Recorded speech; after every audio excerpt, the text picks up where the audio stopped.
반갑습니다. 항우사 전문 강사 강재민입니다. 그동안 잘 지내셨습니까? 저도 여러분과의 만남을 손꼽아 기다리고 있었습니다. 여러분들과 재미있는 역사를 나누는 시간이 저는 굉장히 행복하고 또 보람된 시간입니다. 그동안 여러분들의 많은 응원과 격려 덕분에 제가 여기까지 올 수 있었습니다. 앞으로도 많은 관심과 응원을 부탁드리면서 저도 초심을 잡고 끝까지 최선을 다하도록 하겠습니다. 오늘은 드디어 23번째 강의 시간이 되었습니다. 오늘 강의 중에 바로 상구의 발전 과정과 전성기 순서를 쉽게 이해할 수 있는 공식 하나를 말씀드리려고 합니다. 너무나도 유명해서 여러분들도 한 번쯤은 또 들어보셨을 만한 공식인데요. 바로 2, 3, 4, 4, 5, 6이라는 공식입니다. 무슨 말이냐면 상구의 발전 과정은 2세기 고구려 고구려왕, 3세기 백제 고이왕, 4세기 신라 내무왕 순서로 발전한다는 뜻이고, 상구의 전성기 순서는 4세기 백제 근초왕, 5세기 고구려 광개토 태양의 장수왕, 6세기 신라 진흥왕 순서로 전성기를 맞이한다는 뜻입니다. 제가 다시 한번 또 쉽게 풀어서 말씀드리도록 하겠습니다. 삼국 중에서 제일 먼저 발전했던 나라는 바로 고구려죠. 고구려는 2세기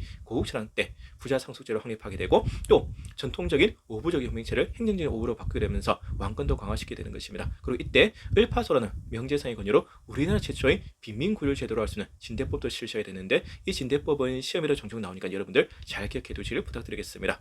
그리고 백제는 3세기 고이왕 때 고대국가의 기틀을 다지고 발전하게 됩니다. 이 고이왕이 율령도 반포하고 관제, 즉 관등도 확립하는데, 백제는 16관등이라는 거, 그리고 공복, 즉 관복도 제정하게 되고, 또 만 54국 중에서 가장 강했던 목지국을 이때 정복하게 되면서 영토도 많이 넓게 되는 계기를 마련하게 됩니다. 그리고 신라는 발전 과정과 전성기가 삼국 중에서 가장 늦었다는 사실, 여러분도 다 아시다시피 영토가 동쪽에 치우쳐져 있다 보니까 중국의 문화를 수용하는 과정이 가장 늦었고, 그러니까 모든 발전 과정이 더딜 수밖에 없었습니다. 그래서 신라는 4세기 내무왕 때 고대국가의 기틀을 다지고 발전하게 됩니다. 이 내무왕이 마리간이라는 왕후를 처음으로 사용하게 되고, 이때까지만 해도 박씨와 석씨, 김씨가 돌아가면서 왕위를 세습했는데, 내무왕 이후로는 김씨가 독점적으로 왕위를 세습하면서 왕권도 강화시키는 계기를 마련했던 사실 기억해 주시길 부탁드리겠습니다.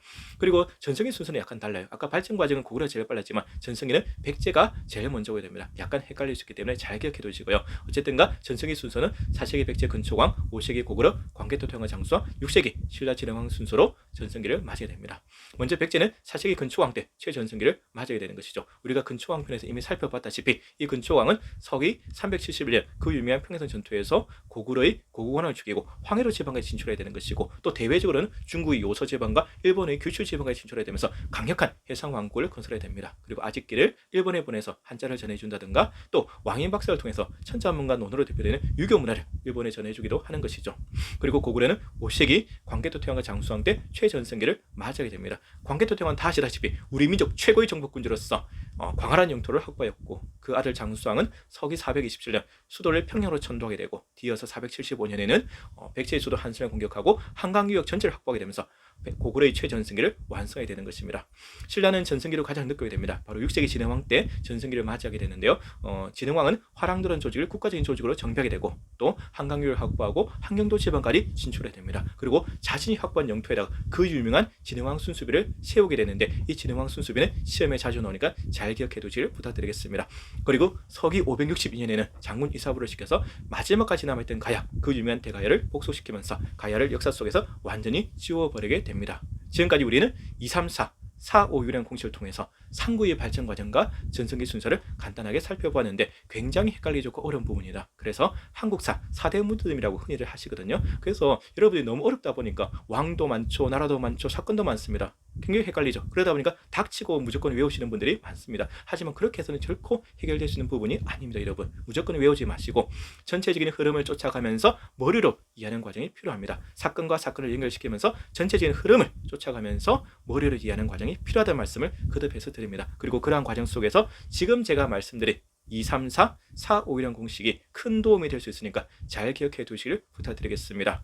오늘 강의는 여기서 마치도록 하겠습니다. 여러분, 제가 항상 여러분들께 드리는 말씀이 있죠. 여러분들의 응원과 격려가 제게는 가장 큰 힘이 된다는 사실입니다. 여러분들 많이 시청해 주시고 많이 구독해 주시고 많이 알려주시길 부탁드리겠습니다. 저도 끝까지 초심을 잡고 최선을 다하도록 하겠습니다.